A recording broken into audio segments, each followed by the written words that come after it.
Fungal disease में सबसे पहली डिसीज आती है रिंग वॉर्म। रिंग वॉर्म के बारे में सबने सुना होगा, वो एड आता है टीवी के अंदर, उसकी वो आती है ना यस मैम। ऑइंटमेंट, क्या नाम होता है उसका, रिंग गार्ड, रिंग गार्ड होता है ना, वही वाला रिंग वॉर्म है।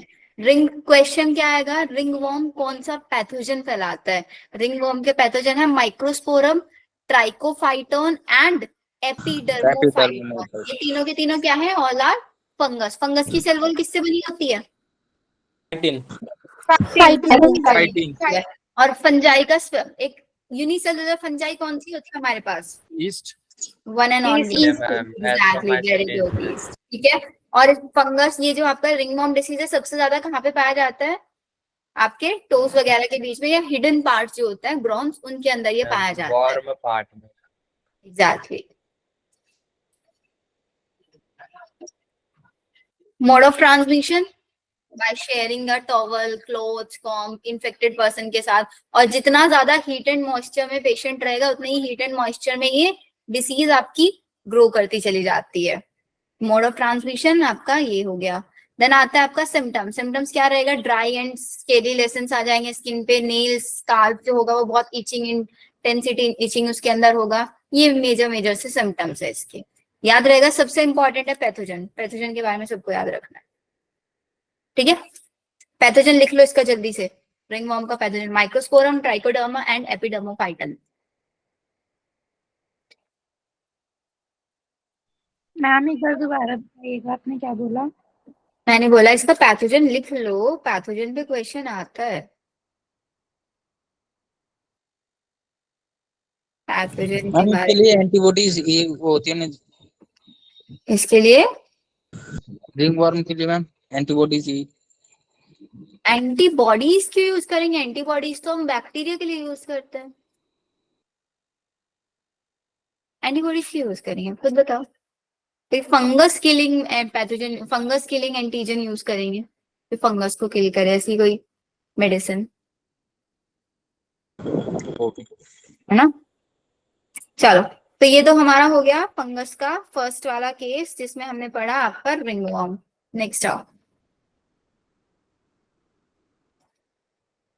नेक्स्ट आता है common infectious disease in man, उनके प्रिवेंशन एंड कंट्रोल। यहाँ पे आपका केस बेस्ड क्वेश्चन आ सकते हैं, या फिर आपका असर्शन रीजन वाला क्वेश्चन आता है कि अगर आपको कोई भी बोले कि आपको डिसीज से अपने आप को प्रिवेंट करना है, तो सबसे इंपॉर्टेंट चीज होती है आपको अपने आसपास पर्सनल हाइजीन मेंटेन करके रखना है। बॉडी क्लीन होनी चाहिए, क्लीन ड्रिंकिंग वाटर, फूड, ये सब चीजें आपकी ऑलमोस्ट क्लीन होना चाहिए। अब जरा थोड़े से क्वेश्चन पे आ जाते हैं हम लोग, बिकॉज ये तो बहुत बेसिक बेसिक सी चीज है, जैसे आता है ना ऐसे वगैरह टाइप से लिखते हैं हम लोग ऐसे। यस। टाइफाइड का पैथोजन बताओ क्या होता है? Salmonella typhi. Salmonella typhi. Salmonella typhoid. Typhoid. एक डिसीज तो होती है टाइफाइड, देखो एक डिसीज होती है ट्यूबरक्लोसिस, यस। जिसके बारे में आपकी एनसीईआरटी ने नहीं दिया हुआ, बट थोड़ा सा पढ़ लेते हैं उसके बारे में। ट्यूबरक्लोसिस कौन कोज करता है? बैक्टीरिया। कौन सा?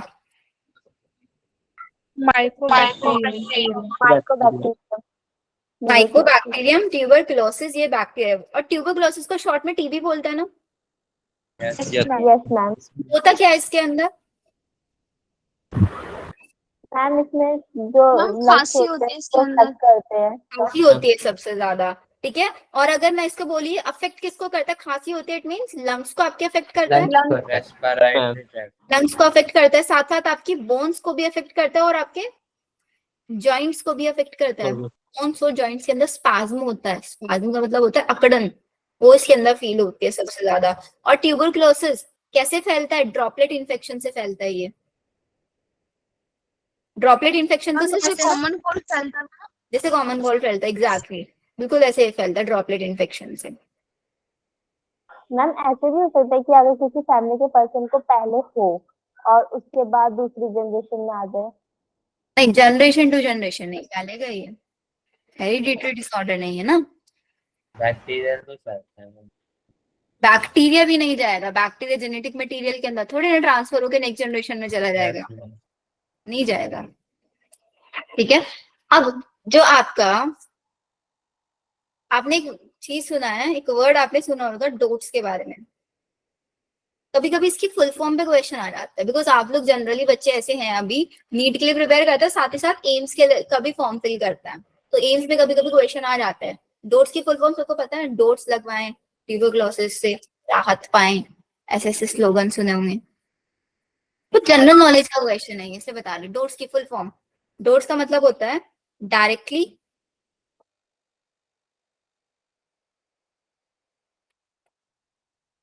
Observe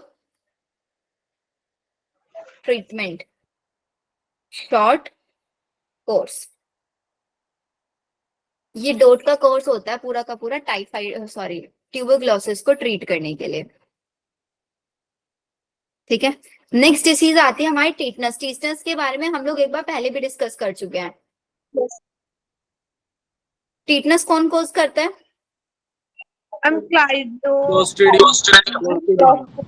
very good, clostridium tetani कोज करता है। और ये क्या है, एक बैक्टीरिया है ना? Tetanus is also known as lockjaw disease. Lockjaw disease हम इसको बोल सकते हैं। इसके अंदर होता क्या? अब आपने नॉर्मली अपनी डेली लाइफ में क्वेश्चन तो सुना होगा कि टीटनस का इंजेक्शन लगवाया जाता है। जब भी किसी छोटे बच्चे को चोट लग जाती है, हमें भी जो चोट लग जाती है, हम टीटनस का इंजेक्शन लगाते हैं। आखिर क्या होता है टीटनस के इंजेक्शन के अंदर? Anti tetanus serum. देखो, हाँ एग्जैक्टली, एंटी टीटनस सीरम होता है, एटीएस का इंजेक्शन होता है। टीटनस एक डिसीज है जो किसके थ्रू फैलती है? क्लोस्ट्रीडियम टीटनी के थ्रू। क्लोस्ट्रीडियम टीटनी एक बैक्टीरिया है जो जनरली जो आपके डोमेस्टिक एनिमल्स होते हैं उनके इंटेस्टाइन में रहता है। डोमेस्टिक एनिमल्स हो गए जो रोड पे इधर उधर एनिमल्स घूमते रहते हैं, पहले की चीज मैंने आपको समझाई, उनके इंटेस्टाइन में रहता है, तो उनकी एक्सक्रीटा के अंदर मिक्स होके सॉइल के अंदर आसपास रोड्स वगैरह पे इधर उधर स्प्रेड आउट हो जाएंगे ये बैक्टीरिया। आपको चोट लगेगी, कहीं पे ओपन में चोट लग रही है, आप गिरोगे या कुछ भी चीज आपको टच कर रही है, चांसेस है कि उस वाउंड के थ्रू, उस कट के थ्रू आपकी बॉडी के अंदर क्लोस्ट्रीडियम टेटनी पाया जा सकता है ओपन स्पेस में, बिकॉज ये पाया जाता है। और ये क्लोस्ट्रीडियम टेटनी का इसीलिए जनरली जब चोट लगती है आपको बोला जाता है कि विद इन 24 आवर इंजेक्शन अगर लगवा लेता है तो उसका असर होता है, नहीं तो नहीं होता है। ये भी सुना होगा। तो ये विद इन 24 आवर्स का लगाना जरूरी होता है, नहीं तो 24 आवर के बाद आपका ये बैक्टीरिया आपकी बॉडी के अंदर एक्टिव हो जाता है और आपकी बॉडी के अंदर एक टॉक्सिन रिलीज करना शुरू कर देता है। वो आफ्टर 24 आवर रिलीज करना शुरू करता है, जिसको हम बोलते हैं tetanospasmin. This is a toxin. और ये टॉक्सिन आपका जो जॉ है उसको लॉक करना शुरू कर देता है। लॉक का मतलब उसको इतना ज्यादा स्पाज्म, इतना ज्यादा उसको जकड़न उसके अंदर फील हो जाती है कि ये एक डेथ का भी केस बन जाता है, टीटनस डिसीज। मैम बट जॉ के लॉक होने से मतलब डेथ कैसे?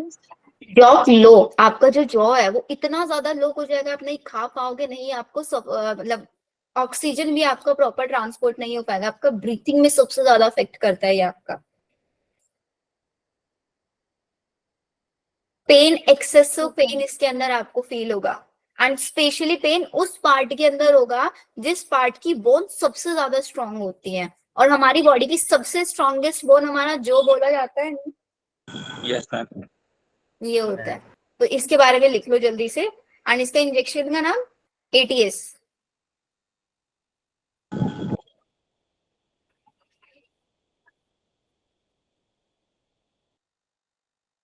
लिखो। मैम एटीएस की full form? Anti tetanus serum.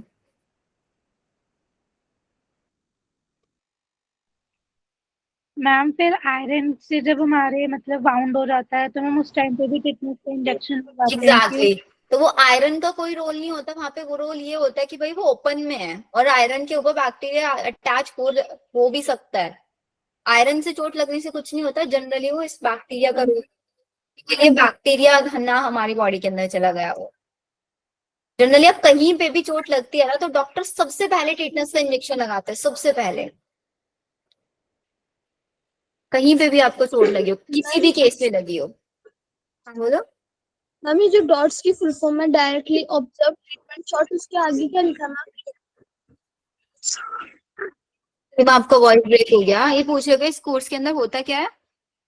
या इसका मतलब नहीं क्या है? मैम, ये डॉट्स की जो फुल फॉर्म है ना, शॉर्ट के बाद क्या लिखा है आपको समझ में क्या आ रहा short course course course course sorry है? Thank you ma'am. This course. ये ऐसे मैम, पार्ट है आपका जो आपको एनसीईआरटी में नहीं मिलेगा, लेकिन जब आप पीवाईक्यूज करोगे ना, पीवाईक्यूज करते टाइम आपको ये नाम सुनने के लिए जरूर मिलेंगे। फिर वहां पे आप लोग कंफ्यूज होंगे कि ये तो हमने पढ़ा ही नहीं है। वैसे इतना ज्यादा डिटेल पढ़ना भी नहीं होता है, बहुत ज्यादा बेसिक चीजें आप लोगों की आती हैं। इतना डिटेल तो बहुत ही ज्यादा रेयर होता है कि अगर आ जाता है। तो एक बार रिकैप कर ले, हमने कौन कौन सी डिजीज अब तक पढ़ी है। हमने टाइफाइड के बारे में पढ़ा, टाइफाइड Yes, पढ़ा, कॉमन कोल्ड पढ़ा, मलेरिया पढ़ा, रिंगवर्म पढ़ा, एस्केरिस पढ़ा, अमीबाइक डिसेंट्री पढ़ा, एस्केरिस पढ़ा ना, एस्केरिस ना वाउचेरिया से भी होता है ना, इसमें एनसीईआरटी में लिखा है इसलिए बोल। एस्केरियसिस हाँ वाउचेरिया से भी होता है एग्जैक्टली। और राउंड एक वर्म में वाउचेरिया। एलिफेंटाइसिस फाइलेरिसिस वाली डिसीज यस में वाउचेरिया। वो पढ़ी है हम लोगों ने। ठीक है। और एक क्वेश्चन, एक और, चिकनगुनिया नाम सुना होगा चिकनगुनिया का, यस मैम। फिर भी आ रहा है उसके बारे में भी लिख लो। Chikungunya and dengue. स्लाइड दिखा दीजिए प्लीज। लास्ट स्लाइड ये देखो। मैम आपने क्या क्या पढ़ा दिया? All right ma'am. आज बड़ा लेट है वो क्लास में, मैम वो मैं सो गई थी। और क्लास का पता नहीं चला कब क्लास स्टार्ट हो गई। मम्मी मार्केट चली गई थी इसलिए कोई उठाया नहीं। कोई बात नहीं, अभी तक कुछ नहीं पढ़ाया, एक दो डिसीज ही पढ़ाई है, इसकी टेंशन मत लो। यहाँ से पढ़ना शुरू करो। पहले लिखो डेंगू फीवर। नाम सुना है डेंगू फीवर का? आज इसको डेंगू बोलते हैं, yes, ma'am. डेंगू बोलता है कुछ लोग, इसको डेंगू बोलता है कुछ, डेंगू बोलता है। मैं तो डेंगू ही बोल होता है, मतलब डेंगू लिखा होता है हिंदी में। हिंदी में डेंगू बोलता है और इंग्लिश में डेंगी बोलता है। डेंगी। कौन कोज करता है इसको? फ्लैवी वायरस। नाम से हम हमेशा समझते हैं बैक्टीरिया कोज करता होगा, कोई प्लाज्मोडियम वगैरह कोज करता हो। डेंगू और मलेरिया को थोड़ा थोड़ा हम रिलेट करते हैं आपस में, बट अलग होता है बिल्कुल। Dengue fever is caused by a virus which is known as flavi virus. Dengue fever किसकी वजह से होता है? मॉस्किटोज की वजह से होता है। Yes ma'am. और किस टाइप के मॉस्किटो की वजह से? Aedes female Aedes mosquito. Mosquito तो कैरियर है ना, तो हम ये थोड़ी ना कहेंगे कि मॉस्किटो की वजह से हो रहा है। कीटो की वजह से फैलता है ये। कीटो कैरियर है किसका? फ्लेवी वायरस का। मैम फीमेल फ्लेवी वायरस का है। और ये फ्लेवी मतलब मॉस्किटो, ये जो वायरस है ना, जनरली जितनी भी ज्यादा ये आपकी होते ना सीवेज टाइप की जगह पे होती है, वहां पे पाया जाता है ये वायरस। जितना ज्यादा सीवेज टाइप, सीवेज मतलब होता है जहाँ पे बहुत ज्यादा ही गंदगी होती है, बहुत ज्यादा डस्टबिन वाला एरिया होता है, वहां पे वायरस पाया जाएगा। और वहां पे ये मॉस्किटोज के इंटेस्टाइन में वायरस मिलेगा, और वो अगर आप उस जगह पे जाओगे, उस जगह पे जाने में आपका ये मॉस्किटो आपको काटेगा, इन मॉस्किटो के थ्रू वायरस आपकी बॉडी के अंदर, एंड आपको डेंगू फीवर हो जाएगा। नहीं आ रही है क्या? आ रही मैम। अरे नहीं नहीं क्यों लिख रहे हो फिर? मैम वो कोई ने मैसेज किया है, वॉइस नहीं आ रही, तो सब लिख रहे हैं कि नहीं मतलब आ रही है। चलो अच्छा, क्या डेंगू फीवर की कोई वैक्सीन है? डेंगू फीवर की नहीं। कोई वैक्सीन नहीं है, कोई वैक्सीन नहीं है अब तक डेंगू फीवर की। डेंगू फीवर के अंदर सिर्फ और सिर्फ ये बोला जाता है प्रॉपर रेस्ट किया जाए एंड ज्यादा से ज्यादा अमाउंट में हाइड्रेटेड रहा जाए। सबसे ज्यादा हाइड्रेशन का इसमें ध्यान रखा जाता है। इसके सिम्टम्स हाई फीवर होता है, हेडेक इसके अंदर होता है, पेन होता है आईज में, सबसे ज्यादा पेन इसके अंदर, वो मसल्स के अंदर जॉइंट्स पेन जनरली ये सब होता है, और बॉडी के ऊपर रैशेस भी आ जाते हैं इसमें। ये केसेस है डेंगू फीवर के। नेक्स्ट आपने चिकनगुनिया के बारे में सुना होगा। Chikungunya is also type of a fever. Yes, ma'am. Chikungunya ये किसके थ्रू कोज होता है? ये भी एक वायरस के थ्रू कोज होता है। कौन सा virus? Chikungunya virus.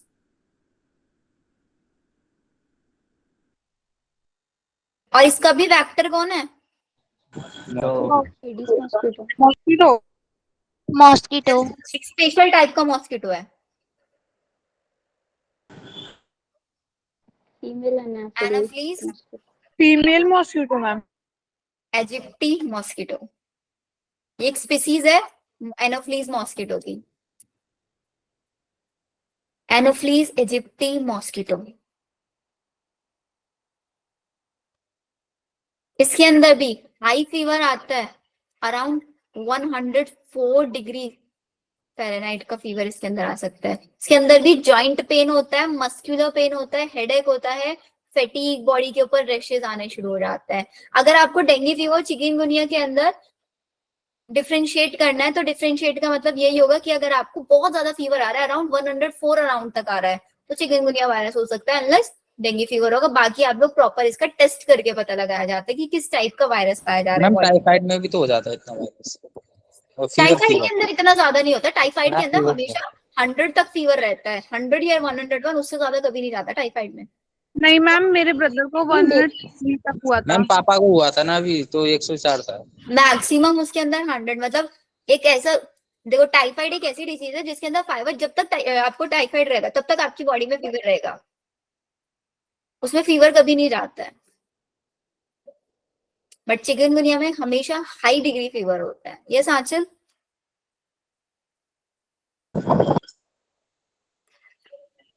Ma'am chikungunya में भी रैशेस वगैरह आते हैं।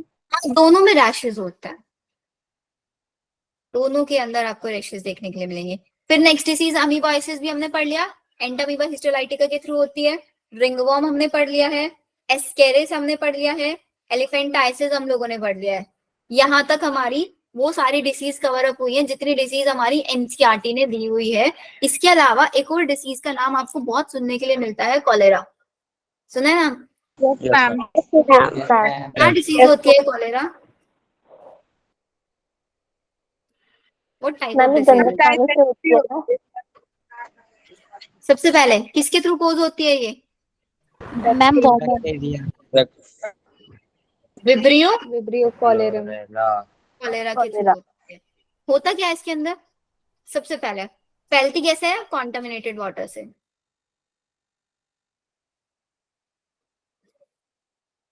कॉन्टामिनेटेड वाटर से फैलेगी। इसका जो इंक्यूबेशन पीरियड होता है 1 से 3 डेज का होता है। इंक्यूबेशन पीरियड मतलब इन्फेक्शन और फर्स्ट सिम्टम के बीच का टाइम पीरियड। होता क्या है कॉलेरा के अंदर? Ma'am dysentery. Ma'am diarrhoea. Diarrhoea, diarrhoea होता है, एग्जैक्टली। डिहाइड्रेशन। डायरिया इसके अंदर होता है एंड इंटेंस वॉमिटिंग होती है। अच्छा, अगर किसी को बहुत ज्यादा एक्सेसिव डायरिया होता है और वॉमिटिंग वगैरह होती है तो डॉक्टर्स उसको एक सोल्यूशन देते हैं, which is known as ORS का सोल्यूशन। यस वो मैम यस ये मैम। ओआरएस करता क्या है? अच्छा, फुल फॉर्म क्या है वो तो पता ही होगी ओआरएस की सबको। Yes ma'am. Yes ma'am. Oral dehydration solution. करता क्या है ये? मैम बॉडी को डिहाइड्रेट करता है। मैम आई थिंक ब्लड और ग्लूकोज बॉडी लेवल को को मेंटेन रिहाइड्रेट करता है। करता है।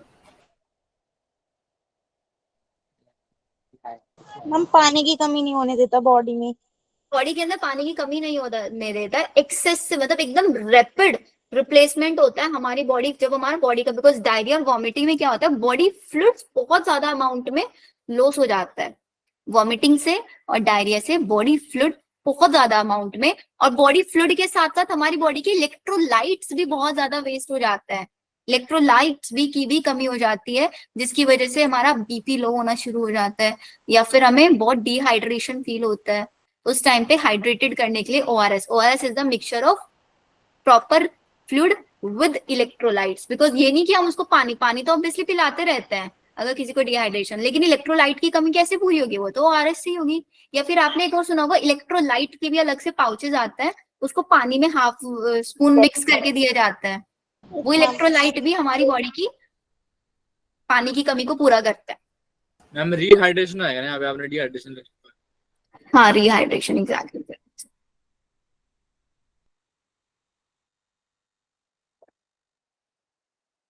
रिहाइड्रेशन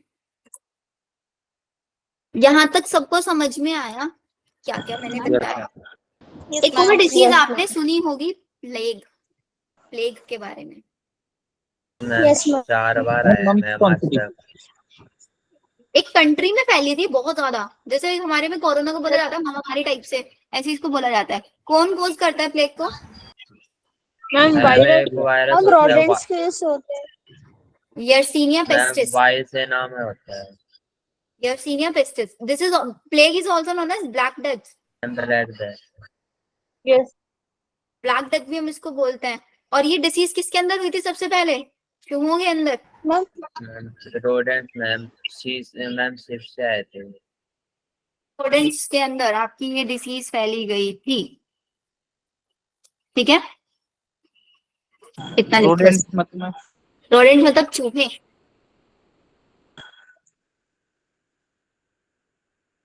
मैंने इंडिया में भी आई थी क्या? क्या बेटा? इंडिया में भी आई थी क्या ये? इंडिया में है इसके केसेस, लेकिन बहुत कम है। मैम इसमें होता क्या है मैम? इसके अंदर करो जनरली ये डिसीज में, बिकॉज सबसे पहले तो रोडेंट्स होते हैं, ह्यूमन को बहुत ही कम इफेक्ट होता है। इसके अंदर डायरेक्ट ना ऐसा होता है कि सफोकेशन बहुत ज्यादा होने लगती है इसके अंदर, और सफोकेशन होते ही डायरेक्ट डेथ हो जाती है इसमें। हम ब्लैक स्पॉट्स भी आने लग ब्लैक जाते हैं स्पॉट आते हैं वेरियस मैम बॉडी इसके पे। ना लेप्रोसी होता था। 3 केसेस होते हैं इसके। 3 केसेस क्या होता है जनरली? 3 टाइप के आप बोल सकते हो प्लेग होते हैं। एक होता है न्यूमोनिक प्लेग। न्यूमोनिक प्लेग क्या करता है? डायरेक्टली आपके लंग्स को अटैक करता है, रेस्पिरेटरी प्रॉब्लम्स वहां से आ जाएंगी, अचानक से अनडेथ हो जाएगी। ये आपका एक और होता है सेप्टिसेमिक प्लेग। सेप्टिसेमिक प्लेग में क्या होता है? आपकी डायरेक्टली ब्लड को अफेक्ट करता है और आपकी आरबीसीज की डेथ करा देता है, देन डेथ हो जाएगी। थर्ड केस होता है ब्यूबोनिक प्लेग। ब्यूबोनिक प्लेग में क्या होता है? आपके लिम्फ नोड्स पे अटैक करता है, ये आपका पूरा लिम्फेटिक सिस्टम बिल्कुल डिस्ट्रॉय कर देगा ये।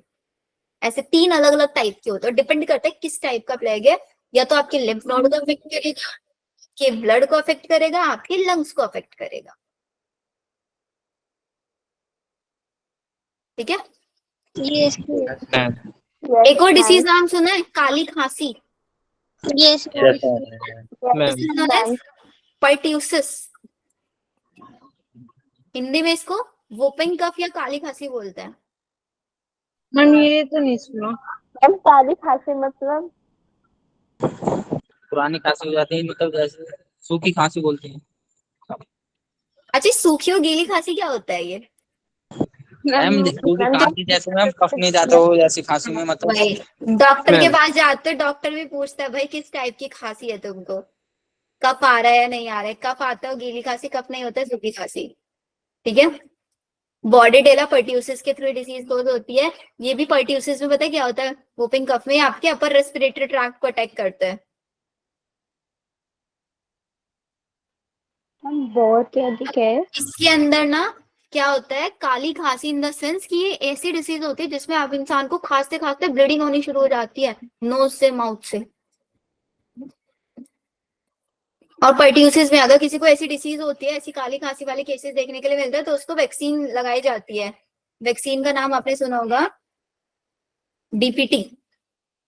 डीपीटी डीपीटी पता है 3 चीजों में वर्क करती है ये, अगर ये एक ही वैक्सीन लगाई जाती है। D for diphtheria, P for pertussis, and T for tetanus। Tuberculosis, काम करेगी ये। tetanus. पढ़ लिया, टेटनस पढ़ लिया। डिप्थीरिया क्या होता है?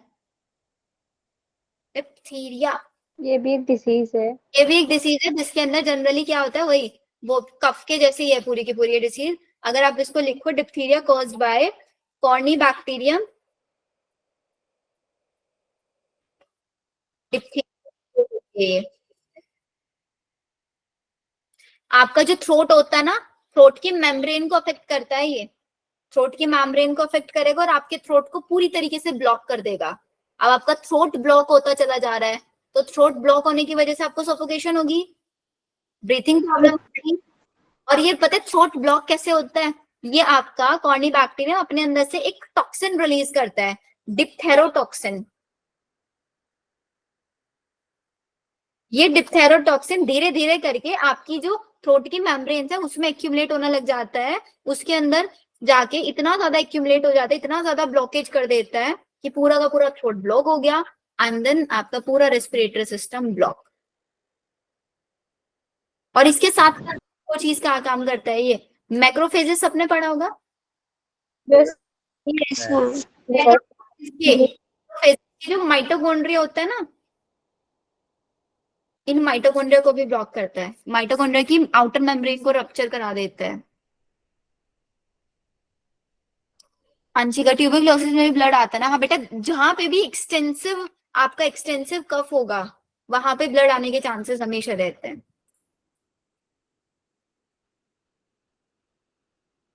तो जल्दी से फिर थोड़ा सा और केसेस बताती हूँ, पोलियो एंड रेबीज के बारे में और पढ़ते हैं फिर।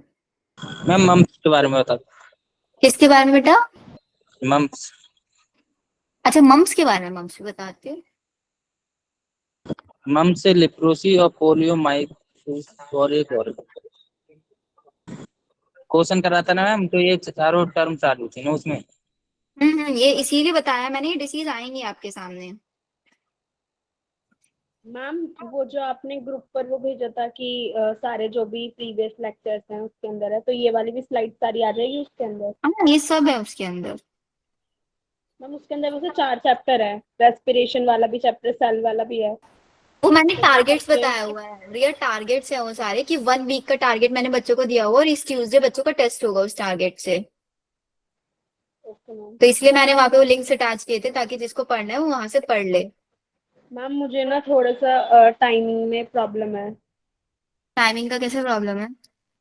मैं मॉर्निंग वाली क्लास नहीं ले पाती मैं, मैं फिजिक्स और आपसे फिर केमिस्ट्री की। मैं आपसे बाद में डिस्कस करती हूँ फिर ये प्रॉब्लम, ठीक है? मैम ये मैक्रोफेजेस क्या है? बेटा मैक्रोफेजेस क्या होता है, कौन बताएगा मैक्रोफेजेस? फैगोसिटिक सेल्स होते हैं Phagocytic बॉडी cells करते हैं। एनगल्फ करके मैम किल कर देते हैं। पैगोसिटिक सेल्स है, आपकी बॉडी में कोई भी एंटीजन आएगा उसको किल करने का काम करता है ये। मैम। तो जो ट्यूसडे को टेस्ट होने वाला है वो उन्हीं चैप्टर्स का होगा जो कि आपने शीट में अपलोड कर रखे हैं, राइट? हाँ, जो मैंने चैप्टर्स का टारगेट्स में आपको दिया हुआ है उन्हीं का ही होगा। Okay ma'am. Mumps, what is mumps बच्चों? अच्छा सबसे पहले चीक्स फूल डिसीज जाता है किसके थ्रू कोज होती है मम्प्स?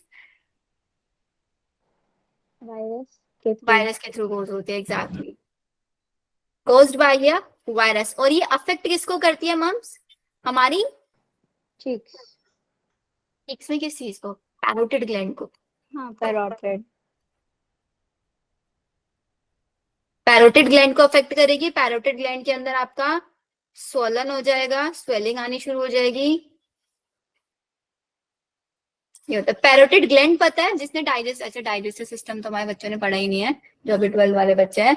हमारा जो माउथ होता है, माउथ के अंदर आपकी 3 टाइप की ग्लैंड होती है, पैरोटिड ग्लैंड, सबलिंगुअल ग्लैंड और सब maxillary gland. Mandibular. Maxillary and सब मैंडिबुलर, 3 टाइप की ग्लैंड होती है। उसमें जो सबसे लार्जेस्ट ग्लैंड होती है this is the parotid gland. ये हमारे दोनों चीक्स के साइड में होती है प्रेजेंट ये gland. And parotid gland is also known as salivary gland. अगर इसके अंदर स्वेलिंग आ जाती है then it is the case of mumps. अब बात करते हैं सिम्टम्स की। सिम्टम्स क्या आ सकते हैं इसके अंदर? सिम्टम्स ब्रीदिंग में सबसे will be difficult। पहली चीज हमारे चीक्स वाले पार्ट में आ रहा है तो फूड को च्यू करने में प्रॉब्लम हो जाती है। स्लाइवा प्रॉपर अमाउंट में सिक्रीट नहीं होता because saliva secreted by salivary gland और parotid gland is also known as salivary gland. तो स्लाइवा सिक्रीशन में प्रॉब्लम आती है। इसके अलावा फीवर, बिकॉज बॉडी के अंदर कहीं स्वेलिंग है, कोई इन्फेक्शन है, फीवर आएगा, आपको हेडेक होगा, टायर्डनेस होगी, ये सारे केसेस आपको देखने के लिए मिलेंगे इसके अंदर। नेक्स्ट डिसीज क्या बताई थी प्रियांशु? मैम शायद मम्स का जो एंटीजन होता है।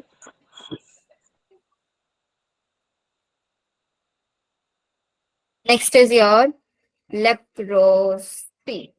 लेप्रोसी कौन कोज करता है? Leprosy cause by a bacteria. हाँ बोलो बेटा। मैम ये जो मम्स बताया आपने, ये वायरस है, तो उस वायरस को कोई नाम नहीं है? नहीं, उसका कोई नाम नहीं है, मम्प वायरस बोल देता है सिर्फ उसको, मम्प वायरस। लेप्रोसी बैक्टीरिया के थ्रू कोज होती है। मैम ये स्वेलिंग जो है पैराटॉइड ग्लैंड में जाती है हमारी। पैरोटिड जो ग्लैंड होती है हमारी स्लेवरी ग्लैंड, उसके अंदर स्वेलिंग आ जाती है इसमें मम्प में। मैम अगर मम्स बेसिकली अगर टीनेजर्स मेल में देखी जाती है तो वो इनफर्टाइल हो जाते हैं। ऐसा तो कोई केस नहीं है इनफर्टाइल का। मैम ऐसा है बिकॉज जो मम्स का जो एंटीजन होता है और जो फीमेल टेस्टिस का जो एंटीजन होता है वो सेम होता है। तो अगर किसी टीनेज को होता है तो फिर मतलब मेल्स की फिर जो टेस्टिस होती है वो अफेक्ट हो जाती है और फिर इनफर्टिलिटी कॉज हो जाती है। I'll check this। हाँ गुंजन बताओ, बोलो गुंजन। इससे उठ गया मैम। अच्छा गलती से। हाँ लेप्रोसी के बारे में, लेप्रोसी को आपको याद रखना, it is caused by a bacteria.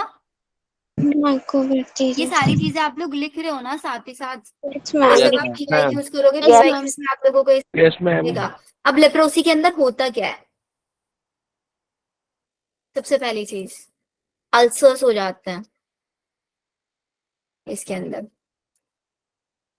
आपकी जो स्किन होती है, मैम अल्सर्स कहाँ होते हैं? स्किन के अंदर लेसेंस आ जाते हैं। आपके जो अल्सर्स होता है ये आपका जनरली दो केसेस में आपके पाए जा सकते हैं। एक तो आपका एलिमेंट्री कैनाल या ईसोफेगस आप बोल सकते हो, डाइजेस्टिव ट्रैक्ट बोल देते हो, कुछ भी बोल दो, एलिमेंट्री कैनाल एंड आपका यूराइनोजेनाइटल ट्रैक्ट। दो जगह पे इसके अंदर अल्सर्स होता है। बहुत पेनलेस अल्सर्स होता है, ये पेन बहुत कम होता है बट अल्सर्स हो जाते हैं इसके अंदर। ठीक है। एंड एक और इम्पॉर्टेंट क्वेश्चन जो जीके टाइप में आ जा सकता है, leprosy is also known as Hansen's disease. Leprosy को आपका हैंसन्स डिसीज भी बोला जाता है। हैंसन का कुछ मतलब होता है क्या? हैंसन साइंटिस्ट ने डिस्कवर किया। हैंसन साइंटिस्ट ने मैम लेसन में क्या होता है? मैम लेसन का मतलब क्या होगा मैम? किसका बेटा? मैम लेसन तो लिखो। लेशंस का मतलब होता है थोड़ा थोड़ा रैशेस लाइक स्ट्रक्चर्स आ जाए, रेडनेस आ जाए, उसको लेशंस बोलते अल्सर्स हैं। क्या होते हैं? बेटा अल्सर्स का मतलब होता है जैसे मुंह में छाले हो जाते हैं, ओके मैम। वो अल्सर्स होते हैं। मैम इसके सिम्टम्स क्या हो सकते हैं? लेप्रोसी के यस लेप्रोसी के सिम्टम अगर सबसे पहले तो आपका अल्सर्स ही आएंगे इसके अंदर। अल्सर्स के साथ साथ इसमें कभी कभी ना जो आईज होती है ना, धीरे धीरे आपकी आईज की ब्लिंकिंग पावर कम हो जाती है इसमें। आईज की ब्लिंकिंग पावर कम हो जाएगी एंड थोड़ा थोड़ा आपकी आईज ड्राइनेस उनके अंदर ज्यादा रहने लग जाती है। कॉमनली ये सिम्टम्स होते हैं इसके, और इसको मैम इनके नॉर्मली सिम्टम्स पूछते हैं? क्या क्या? मैम इनके सिम्टम्स पूछते हैं पेपर में? नहीं, ये डिसीज आपके सिलेबस में नहीं है, बस पीवाईक्यूज में नाम देखने के लिए मिलेगा आप लोगों को। इतने ज्यादा Okay, सिम्टम्स नहीं आएंगे इसके। माउथ में आते हैं, क्या बेटा? अल्सर्स माउथ में आते हैं तो भी ये डिसीज है। यहाँ पे अल्सर्स कहीं पे भी हो सकते हैं आपके पूरे, मतलब जो हमारा एलिमेंट्री कैनाल या डाइजेस्टिव ट्रैक्ट होता है उसमें भी आ सकते हैं, या यूराइनोजेनाइटल ट्रैक्ट में भी आ सकते हैं। दोनों केसेस में आता है। मैम और जैसे मैम जैसे अल्सर्स में पेनलेस होते हैं तो मैम कैसे पता चलेगा कि अल्सर हुआ है हमें? इसको ना एंडोस्कोपी की जाती है, एंडोस्कोपी में पता चलता है ये। बिकॉज लेप्रोसी को जो सबसे ज्यादा सिम्टम होता है, इसके दो टाइप के सिम्टम होते हैं, या तो ये हमारे नर्वस सिस्टम को अफेक्ट करता है या फिर ये हमारे स्किन को अफेक्ट करता है। स्किन के अंदर लेसेंस आ जाते हैं, हमारे नर्वस सिस्टम। अब नर्वस सिस्टम को अफेक्ट कर रहा है, उसके डायरेक्टली कोई सिम्टम्स नहीं देखने के लिए मिलेंगे। सिम्टम्स ऐसे पता चलेंगे। इसके बहुत अलग टाइप के लेसेंस होते हैं स्किन पे, जिसको देख के डायरेक्टली डॉक्टर को समझ में आ जाता है कि this is the symptoms of leprosy. फिर वो एंडोस्कोपी करके अल्सर्स चेक करते हैं कि अल्सर्स है या नहीं है, देन वो नर्वस सिस्टम के लिए अलग से टेस्ट कराते हैं।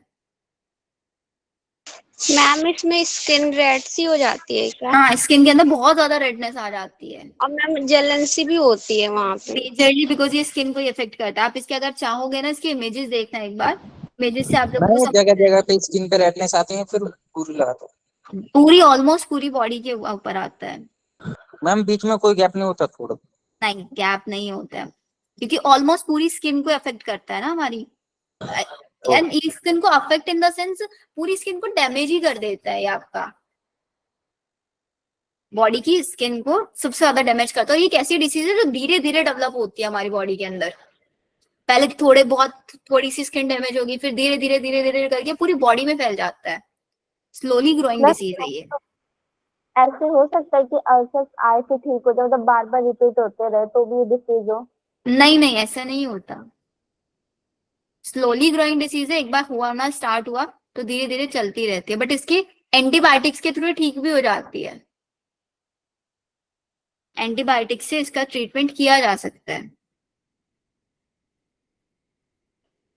मैम एक वो वाली डिजीज होती है ना जिसके अंदर स्किन के ऊपर वाइट वाइट स्पॉट्स हो जाते हैं, वो कौन सी नहीं, होती है? व्हाइट वाला कौन सा बताया था? विटिलिगो। Vitiligo ma'am. विटिलिगो होती है जिसके ऊपर व्हाइट पैचेस आ जाता है, मेलेनिन का सिक्रीशन बहुत कम हो जाता है। Yes ma'am. Yes ma'am. पढ़ाया था ना ये तो। चलो नेक्स्ट जैसे पोलियो रेबीज पढ़ ले। Yes ma'am. Yes ma'am. बताओ पोलियो क्या होता है? पोलियो का पूरा नाम पता है? पोलियो माइलिटीज। पोलियो माइलिटीज। मैम ये भी मैं लिख के लाया था स्कूल से। पोलियो वायरस के थ्रू ये होती है।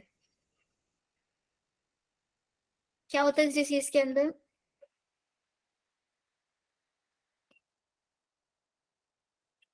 आपका नर्वस सिस्टम अफेक्ट होता है,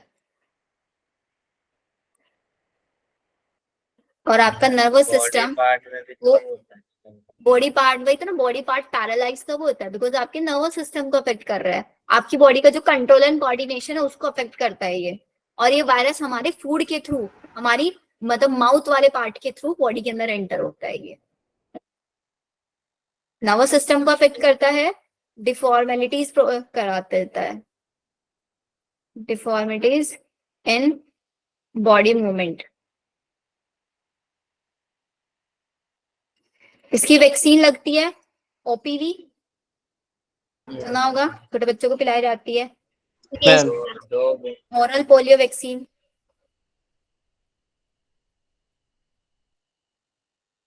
ये आता है। इसका एक बहुत इंपॉर्टेंट साइन होता है कि पोलियो ग्रो होने लग रहा है, पता है? नेक स्टिफनेस, गर्दन में जकड़न होना शुरू होना, बहुत इंपॉर्टेंट सिंबल है ये। और करता क्या है भाई? नर्वस सिस्टम को अफेक्ट करता है जनरली। हमारी पूरा स्केलेटन मसल्स जितनी भी होती है उन सब स्केलेटन मसल्स को पैरालाइज करा देगा, वीक करा देगा बहुत ज्यादा। Next rabies. सुना है रेबीज किसके काटने से होती है? Ma'am dog by bite of dogs. Ma'am bat से भी तो होता है मैम। डॉग से भी हो सकता है, बैट से भी हो सकता है, कैट से भी हो सकता है, मंकी मंकी से भी से हो भी तो सकता है, वॉल्व से भी हो सकता है, जकाल से भी हो सकता है, किसी से भी हो सकता है। Incubation period 10 days to 1 year। And rabies के तो ना ऐसे ऐसे केसेस भी मैंने सुने हैं, मतलब अपने क्लोज रिलेशंस में ही, कि सपोज किसी को बचपन में काटा किसी डॉग ने, है ना, और फिर उसको 2 3 या 4 साल बाद जाके उसको रेबीज का अचानक से सिम्टम्स आया, और इतनी रैपिड सिम्टम इसके आते हैं, फिर उसके बाद तो इंसान का बचना इम्पॉसिबल हो जाता है, इतने ज्यादा सिम्टम्स आता है। तो कभी भी अगर आपको कहीं पे डॉग चलते वलते रास्ते में काट लेना तो इंजेक्शन लगवा लेना, डरना मत इंजेक्शन लगवाने में, क्योंकि आज नहीं तो कल रेबीज का वायरस अगर आपकी बॉडी में गया है वो एक्टिव होगा। मैम पर वो जो फिलर लगते हैं ना मैम, वो बहुत ज्यादा डरा। क्या क्या? मैम जो ये डॉग्स काटने में फिलर लगाते हैं इंजेक्शन बाहर निकालने के लिए, मैम उसमें बहुत ज्यादा पेन होता है। हाँ, लेकिन फिर वो लाइफ के लिए खतरा बन जाता है ना, कि वो पता नहीं लगता भाई कभी भी शुरू हो जाता है। एंटी रेबीज वैक्सीन लगता है इसका, तो बहुत जरूरी होता है। मैंने सुना एक में बहुत ज्यादा इंजेक्शन लगते हैं। अच्छा एक और केस भी तो सुना है ना आपने, मतलब उसका प्रॉपर रीजन तो नहीं पता, कि अगर आपको डॉग काट लेता है ना तो उस डॉग को ना कुछ दिन तक मॉनिटर किया जाता है कि भाई उसकी डेथ हुई या नहीं हुई। Yes ma'am. हाँ हाँ, उसका रीजन पता है? क्या होता है उसका रीजन? क्यों ऐसा देखा जाता है कि भाई डॉग की डेथ हुई है, हमें क्या फर्क पड़ रहा है भाई डॉग मरा है नहीं मरा है? मैम डॉग से मतलब भी तो चॉकलेट होता है मैम। हाँ मैम आप बता मतलब जितना मेरे को पता है, मैंने वैसे ज्यादा देखा नहीं, बट हाँ मैंने इतना सुना है इसके बारे में। ये होता है कि अगर सभी सभी डॉग्स के काटने से रेबीज नहीं होता, पहली चीज। अगर डॉग के अंदर रेबीज वायरस है और डॉग ने किसी ह्यूमन को काट लिया, तो उस डॉग की जरूरी है कि भाई उस डॉग की डेथ हो जाएगी 10 दिनों के अंदर अंदर। तो अगर डॉग की डेथ हुई तो मतलब भाई आप भी खतरे में हो, और अगर डॉग की डेथ नहीं हुई तो आप सेफ हो कहीं ना कहीं। मैम ऐसा ये क्यों माना होता है? क्योंकि वो जो रेबीज का वायरस होता है ना, मे बी आपका जो ब्लड प्रोटीन होता है ना, उस ब्लड प्रोटीन के अंदर से कुछ होता है जिसकी वजह से डॉग की बॉडी के अंदर प्रोड्यूस वायरस को एक्टिव बना देता है। क्योंकि एक चीज सोचो, डॉग के काटने से आपको रेबीज हो रहा है, डॉग की स्लेवरी ग्लैंड के अंदर रेबीज वायरस है, तो डॉग को क्यों नहीं अफेक्ट करता? डॉग को क्यों नहीं रेबीज डिसीज हो जाती? मैम उनको मैम बॉडी आई में थिंक सुटेबल उसमें एनवायरनमेंट नहीं मिल रहा होगा डॉग जो में उसे एक्टिव इनएक्टिव कर पाए। रहता है। इनएक्टिव स्टेज में रहता है, है इनएक्टिव स्टेज में रहता है वो। फिर किसी को ट्रांसफर होता है तो उसमें वो कुछ फ्लूइड का ट्रांसमिशन बोलते हैं, कि कुछ पर्टिकुलर टाइप के प्रोटीन्स का ट्रांसमिशन होता है जिस वजह से ये सब होता है। मैम ये तो बीटी टॉक्सिन वाला कॉन्सेप्ट ही हो गया। हाँ बीटी टॉक्सिन में लेकिन क्या होता है, अल्कलाइन मीडियम में जाके होता है। Yes ma'am. Yes, ma'am. Fill ma'am अगर डॉग डेथ कर जाएगा तो ही हमें रेबीज होने के मैम तो इन्फेक्शन हाँ फिर चांसेस। के बहुत चांस। मैम हाँ जी बोलो। जो रेबीज मतलब बैक्टीरिया होता है वो तो हमारी बॉडी में इनएक्टिव स्टेट में जाता है, तो फिर मैम जो हमारी बॉडी में एंटीबॉडीज है मतलब वो तो बनेंगे और फिर उसको मार सकते हैं, तो फिर वो तो रेबीज पहले वायरस खत्म हो है ना, जाएगा। रेबीज इज अ वायरस, इसके मैम वो कौन सा वायरस होता है रेबीज में? रेबीज वायरस ही बोलते हैं उसको। मैम वो कितने होते हैं, मतलब उस डॉग के अंदर भी किसी चीज से मतलब खाने वाले में से इधर उधर का जो वो चीजें खाते रहते हैं ना फालतू को, उससे जाता है उनकी बॉडी के अंदर वो। सिम्टम्स क्या होते हैं इसके? एंड आपको पता है वायरस क्या होता है? बॉडी से बाहर इनएक्टिव, बॉडी के अंदर एक्टिव। तो बॉडी के अंदर रेबीज जो हमारा डॉग्स है उन्हीं के स्लाइवरी ग्लैंड के अंदर वो रह पाता है इजीली, तो वहां से हमारी बॉडी के अंदर चला जाता है, जिसको भी काटते हैं उसको। मैम इसीलिए मैम मतलब डॉग्स लोग काटते हैं मैम, जब वो घर में लाते हैं तभी उनको बोला जाता है डॉग्स को anti-rabies इंजेक्शन लगवाते हैं, डॉग्स Yes, को ma'am. इंजेक्शन लगवाते हैं ना। अगर डोमेस्टिक वाले होते हैं कि भाई अगर इनके अंदर रेबीज का वायरस है वो मर जाए पहले ही, कि अगर बाई चांस ये Yes, काट ma'am. भी ले ताकि वो अगर तो फिर फाइट डर भी है। करेगा तो रेबीज ना हो। एग्जैक्टली यही करते हैं। और डॉग के काटने पे ऐसे सिम्टम्स नहीं आते, सिम्टम तब आता है जब वायरस आपकी बॉडी के अंदर एक्टिव हो जाता है। वायरस जैसे ही एक्टिव होता है इंटेंस फीवर आता है और एकदम से डेथ हो जाती है बॉडी की, पूरी बॉडी अचानक से पैरालाइज भी हो जाती है। बहुत सारे केसेस ऐसे भी हैं, पैरालाइज देन डेथ। मतलब मुश्किल बोला जाता है कि 24 आवर्स तक तो जिंदा रहता ही नहीं है इंसान, एक बार वायरस एक्टिव हुआ तो। मैम वो एक्टिव होने में टाइम लगता है ना? उसको हाँ बस उसका एक्टिव का टाइम पीरियड होता है, वो एक्टिव 10 दिन में भी हो सकता है, 1 साल तक भी हो सकता है, उसके बाद भी हो जाता है। बहुत सारे केसेस में तो 5-5 6-6 साल में भी हुआ है active. Ma'am Yes, ma'am ma'am. जैसे कि मैंने एक आध वीडियो भी देखी है, उसके अंदर जैसे किसी को डॉग ने काटा हो तो उसके अंदर ऐसे सिम्टम आ जाता है डॉग के जैसे, मतलब वो बार्क वगैरह करने लगते हैं, तो वो इसी की वजह से होता है। वो जेनेटिक मटेरियल का होता है, थोड़ा थोड़ा खेल उसमें, वो इतना ज्यादा नहीं होता, वो ऐसे ही दिखाता है, ऐसा होता नहीं है जनरली। सिर्फ इतना बॉडी स्पैज्म आता है उसमें, बॉडी स्पैज्म और बॉडी पैरालाइज्ड वाले सिम्टम। ठीक है, एड्स की फुल फॉर्म बताओ। हाँ हाँ बोलो। Acquired immuno deficiency virus. Acquired immunodeficiency syndrome. Syndrome. सबसे पहले ये डिसीज कहाँ पे हुई थी?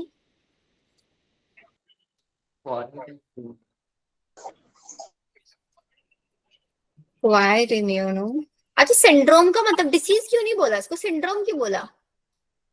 मैम ग्रुप तो ऑफ बहुत सारे डिसीजेस। symptoms आ जाते हैं। बिकॉज इसके अंदर सिर्फ एक डिसीज नहीं आती, बहुत सारी डिसीज आती है। मैंने बहुत सबसे सारे पहले यूएसए के अंदर इसको देखा गया था, और कब? 1981। इसकी तक है मैम। नहीं नहीं है नहीं मैम, आपने कुछ लिखा है अभी? मैंने यूएसए 1981 तक लिखा।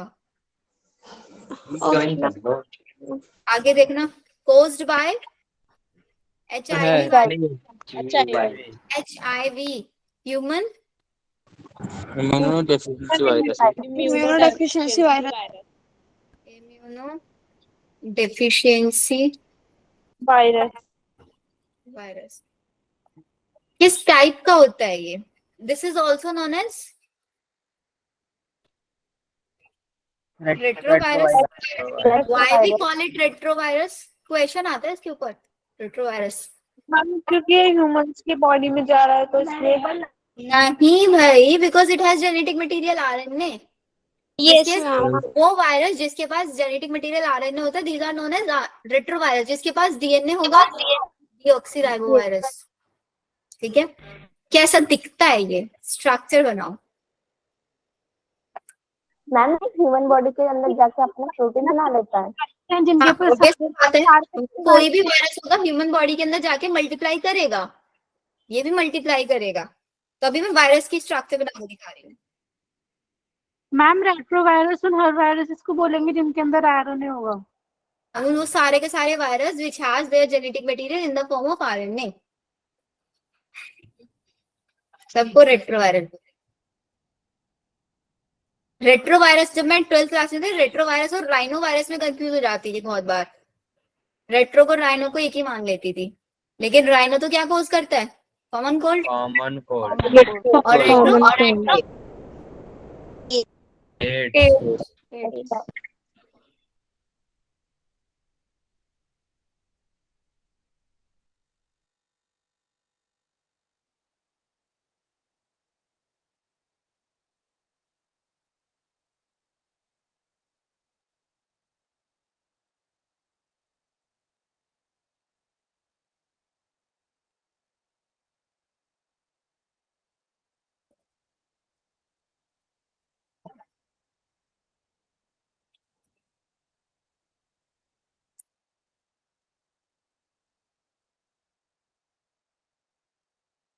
लेबलिंग करो. सबसे पहले सबसे अंदर की साइड ये जो आपको दो ग्रीन कलर से दिख रहे हैं, these are the RNA. RNA means इसका जेनेटिक मटेरियल है ये. और कैसा आरएनए दिख रहा है आपको? यहाँ पे दो दिख रहे हैं. पहली बात तो yes ma'am. Double single stranded दिख रहे हैं. दोनों के दोनों single. So we will call it has two single stranded RNA strands. ये जो मैंने व्हाइट कलर से डॉट्स बनाए हैं, this is known as retrovirus. अरे रेट्रोवायरस तो नाम है इसका. Reverse transcriptase. क्या करते हैं रिवर्स ट्रांसक्रिप्टेज? रिवर्स ट्रांसक्रिप्शन करवाता है. हम आरएनए से डीएनए हम आरएनए से डीएनए बनवाते हैं. ट्रांसक्रिप्शन का रिवर्स कराएगा, आरएनए से डीएनए बनवाएगा.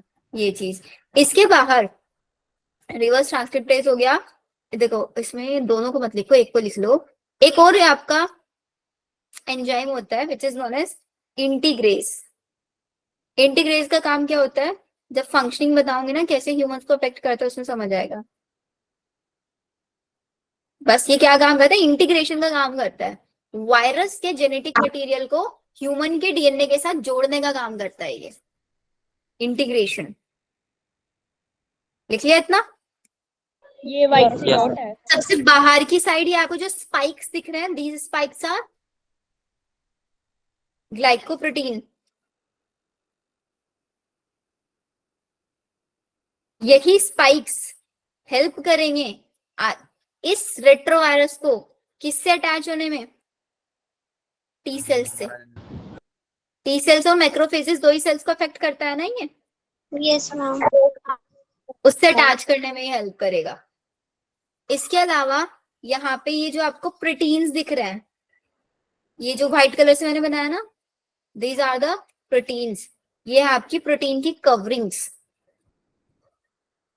या फिर we can call it viral proteins. और साथ ही साथ एक और एंजाइम्स होता है इनके बाहर which is known as protease. Ma'am ये इस प्रोटीन कवरिंग को डाइजेस्ट कर लेता है. प्रोटीएज का काम एग्जैक्टली प्रोटीन को डाइजेस्ट करने का होता है. टी सेल्स के सारे टाइप के सेल्स को, टी सेल्स के सारे टाइप के सेल्स, टी सेल्स मतलब टी हेल्पर सेल्स ना, टी हेल्पर सेल्स है ना, या मैक्रोफेज. तो टी हेल्पर सेल्स की जनरल. हाँ बोलो ना. मैम ये जो प्रोटीज होता है तो प्रोटीन को तोड़ने का काम करता है ना. प्रोटीन को तोड़ने का काम करता है. ये भी पूरा आपको मैकेनिज्म में समझ में आएगा क्या कर रहा है प्रोटीज यहाँ पे।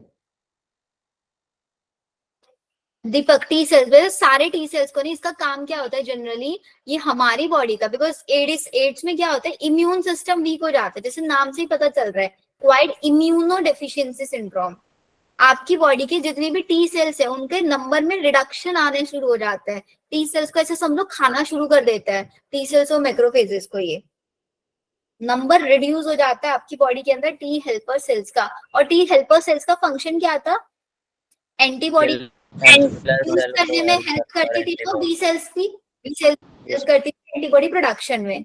तो इसका मतलब टी सेल्स अफेक्ट होंगी, साथ साथ बी सेल्स की भी फंक्शनिंग अफेक्ट होगी, एंटीबॉडी कर पाएंगे, हमारा इम्यून सिस्टम पूरा का पूरा अफेक्ट हो जाएगा। Yes ma'am. हाँ, एड्स फैलता कैसे है? मैम इन्फेक्टेड नीडल से infected transfusion of contaminated blood. Exactly, कभी भी नॉर्मल हैंड शेकिंग से या एक साथ काम करने से, इन चीजों से नहीं फैलता है, ये कैजुअल कांटेक्ट से कभी नहीं फैलेगा। इसके ऊपर क्वेश्चन आ जाता है स्टेटमेंट वाला, ठीक है। It does not spread by casual contact, जैसे कि हैंडशेक, साथ में काम करना, साथ में खेलना, इन चीजों से। और होता है इसके अंदर क्या है, हेल्पर टी सेल्स के अंदर प्रोडक्शन आ जाता है। इंक्यूबेशन पीरियड इसका 6 months से 10 years। 6 months to 10 years, 10 या 8 years लिख लो। मैम प्रेग्नेंट वुमन से उसके बेबी में जा सकता है? एड्स का वायरस, एग्जैक्टली, ये ट्रांसफरेबल है। अगर कोई एड्स अफेक्टेड इन फीमेल है और उसका जो न्यूबॉर्न बेबी है उसके फीटस के अंदर भी एड्स होने के चांसेस पाए जाएंगे। प्लेसेंटा के थ्रू ये वायरस क्रॉस हो जाता है। और इसके अंदर नॉर्मली होता है कि हमारी बॉडी का डिफेंस सिस्टम अफेक्ट हो जाता है पूरा।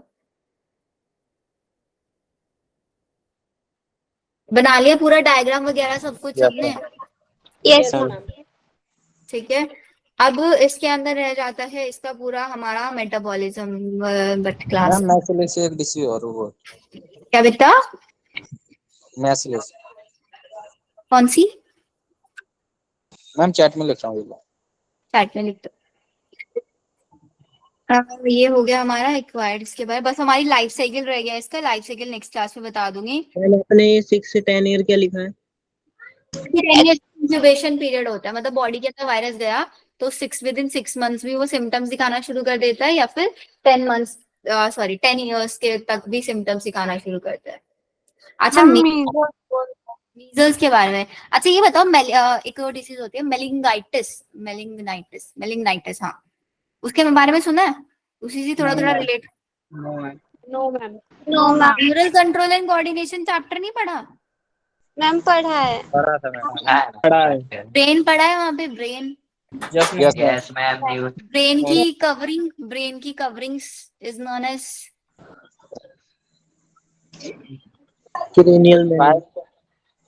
मेलिंगाइटिस। यस मेलिंगाइटिस ही बोलते हैं ना, मेनिंजिस बोलते हैं ना, मेनिंजिस बोलते हैं ना। उन मेनिंजिस के अंदर अगर इन्फ्लेमेशन आ जाता है, this disease is known as मेलिंगाइटिस।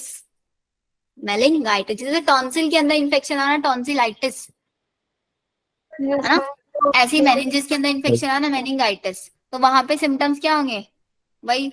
आपका हेडेक वगैरह ये सारी चीजें होनी शुरू हो जाती है। मिजल्स के अंदर क्या होता है? Measles is a viral disease होती है, और इसके अंदर भी आपका रेस्पिरेटरी ट्रैक्ट ही अफेक्ट होता है। अब इतनी सारी डिसीज पढ़ के हमें ये लग रहा है भाई सबसे ज्यादा जो हमें अपनी बॉडी में किस पार्ट की देखभाल करनी चाहिए सबसे ज्यादा? Respiratory tract. और उसकी देखभाल हम कैसे कर सकते हैं? अपने आसपास हेल्दी एनवायरनमेंट बना के। Yes ma'am. आसपास जितनी ज्यादा साफ सफाई रहेगी उतना ही हम हेल्दी ऑक्सीजन इनहेल करेंगे, हमारा रेस्पिरेटरी ट्रैक्ट भी प्योर रहेगा। ना करके, क्योंकि अगर हमारा रेस्पिरेटरी ट्रैक्ट अफेक्ट हुआ भाई, हम ऑक्सीजन नहीं मिलेगी, हमारी बॉडी के कोई भी सेल्स कुछ भी नहीं काम कर पाएगा भाई। बिना ऑक्सीजन के तो कुछ नहीं कर पाएंगे हम लोग, नहीं कर पाएंगे। तो किसने पूछा? हाँ, प्रियांशु। मेनिंगाइटिस सॉरी मेनिंजाइटिस नहीं, measles. Measles is a disease which is caused by a virus, या फिर इसका नाम भी लिख लो, पैरामाइक्सो वायरस के थ्रू होती है ये। इसके अंदर भी आपका रेस्पिरेटरी ट्रैक्ट ही अफेक्ट होता है। अब जहां पे रेस्पिरेटरी ट्रैक्ट अफेक्ट हुआ, सिम्टम्स फीवर आना शुरू हो जाएगा, कफिंग होना शुरू हो जाएगा, हेडेक होना शुरू हो जाएगा, वही सबके कॉमन सिम्टम्स होते हैं।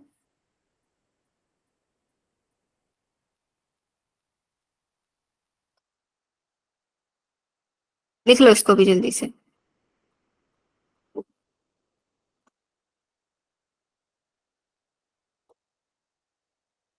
मैम ये HIV वाली स्लाइड के अलावा दूसरी भी है क्या? इसके अलावा दूसरी स्लाइड मतलब मैम इसके बाद आपने कुछ लिखा है क्या? क्योंकि मेरे को पता चला नहीं नहीं, अभी इसके बाद कुछ नहीं लिखा, अभी बताया, सिर्फ बोल के बता रही हूँ। अच्छा, एक क्वेश्चन है मेरा आप लोगों से, जिसका आंसर आप फाइंड करके लेके आओगे। आप जब भी डॉक्टर के पास जाते हो तो डॉक्टर दो चीजें करता है। सबसे पहले टॉर्च लगा के एक तो आपका मुंह चेक करता है, थ्रोट या आपकी टंग, बोलता है टंग बाहर निकालो, एक आपकी आईज चेक करता है। हाँ मैम चेक करते हैं। कभी रीजन फाइंड आउट किया है इसका? No ma'am. शायद मैम वो ये देखते हैं कि हमारी बॉडी डिहाइड्रेट तो नहीं हो गई है, क्योंकि अरे आईज से कैसे पता चलेगा डिहाइड्रेशन? मैम फिर उसमें पीलापन आने लग जाता है ना। क्या आने लग जाता है? पीलापन आने लग जाता है आंखों में। इसके पीछे एक अच्छा सा लॉजिक है। हम मेरी मम्मी कहती है कि पुराने उस टाइम पे भी, और ये इससे आपकी डिजीज जो होती है ना, वो उसके बारे में पता चल जाता है कि बंदा स्वस्थ है या फिर उसको कोई डिसीज है। हाँ, जैसे बहुत सारे लोग होते हैं ना, वो सॉरी बहुत सारे डॉक्टर्स होते हैं जो झोला छाप डॉक्टर आज के टाइम में उनको बोलते हैं, वो ऐसे ही करते हैं कि भाई हाथ पकड़ के देख के डिसीज बता दी है ना, और वो उसमें देख के बता दिया। आपका माउथ चेक करके आपकी टंग बोलता है बेटा जीभ बाहर निकालो, है ना? Yes ma'am. ऐसे थोड़ा खांस के दिखाओ, खांस के दिखाओ भी बोलता है डॉक्टर। Yes ma'am. इनके आंसर पता करना, फिर देखता है कौन कितना अच्छा आंसर पता करके आता है और कौन कितनी नई नई चीजें पता करके लेके आता है। नेक्स्ट क्लास में हम ये डिस्कस मैम वो पहले हम ये जान जाते हो कि किस टाइप की मैम वो बीमारी है। हाँ, बट देखते हैं वो इसके पीछे साइंटिफिक रीजन है, और जो आप पता करोगे ना आपको समझ आ जाएगा। इतना भी मेरे को पता है, बिकॉज बहुत छोटा सा बहुत इजी सा रीजन है। बिकॉज आप लोगों ने आइज के बारे में पढ़ा है ना? यस मैम पढ़ा है। तो आपको समझ आएगा, बहुत अच्छे से समझ में आएगा। पता करके आना। अब देखो इस चैप्टर में हमारा एड्स का लाइफ साइकिल रह गया है, और हमारा ड्रग्स के बारे में रह गया है, और हमारा क्या रह गया है? कैंसर। अब ड्रग्स वाला जो पार्ट है ना बच्चे, ड्रग्स वाला पार्ट है पूरा का पूरा याद करने वाला। उसके लिए मैं आपको भेजूंगी रिकॉर्डेड लेक्चर, तो सबके सब रिकॉर्डेड लेक्चर देख के उसको कवर कर लेना। हो गया यस दीपक। मैम इम्यूनिटी वाला हो गया। हाँ, इम्यूनिटी वाला मैंने पहले ही करा दिया था। इम्यूनिटी वाले का आपको रिकॉर्डेड लेक्चर चाहिए तो 3 लेक्चर है, मैं तीनों लेक्चर आपको भेज दूंगी। एक बार रिकैप करा दूंगी क्लास में फिर। Okay ma'am. मैम शीट में मैम ये वाला चैप्टर का तो है नहीं इस शीट में। हाँ, ये वाला मैंने अटैच नहीं किया, इस वाले को मैं अभी उसमें वो देखना। अब वो ड्रॉपर वाले बैच में हो ना जो, तो ड्रॉपर वाले बैच में सबसे लास्ट लिंक देखना ग्रुप डिस्क्रिप्शन में, जहाँ पे मैंने लिखा है डिटेल्ड लेक्चर करके। Yes ma'am. उस डिटेल्ड लेक्चर में चेक करना, उसमें सारे लिंक्स हैं। मैम ये पीडीएफ भेज देना मैम ग्रुप में। ये ठीक है, मैं वीडियो भी भेज दूंगी। आयुष ड्रग्स का लाइव लेक्चर में करा सकती हूँ, बट बेटा बहुत बोर होता है वो। नहीं दीपांशी, चैप्टर कंप्लीट नहीं हुआ अभी, कैंसर रह रहा है। कैंसर पढ़ेंगे, इसका लाइफ साइकिल पढ़ेंगे, और तब तक आप लोग जो ड्रॉपर वाले बच्चे हो ना, इम्यूनिटी वाला पार्ट के 3 ही लेक्चर है, तीनों के तीनों लेक्चर देख लेना, 1-1 घंटे के हैं बस। फिर इसके क्वेश्चन प्रैक्टिस कराऊंगी मैं आप लोगों को। Okay ma'am. मैम हमारा स्टडी मटेरियल कब तक मिलेगा मैम? बेटा स्टडी मटेरियल के ना सीरियसली मैं उन लोगों को डेली बोल रही हूँ कि भाई स्टडी मटेरियल की प्लीज बच्चों को दे दो, बच्चों का बड़ा लॉस हो रहा है। अब वो बोलते हैं कि मैम आप खुद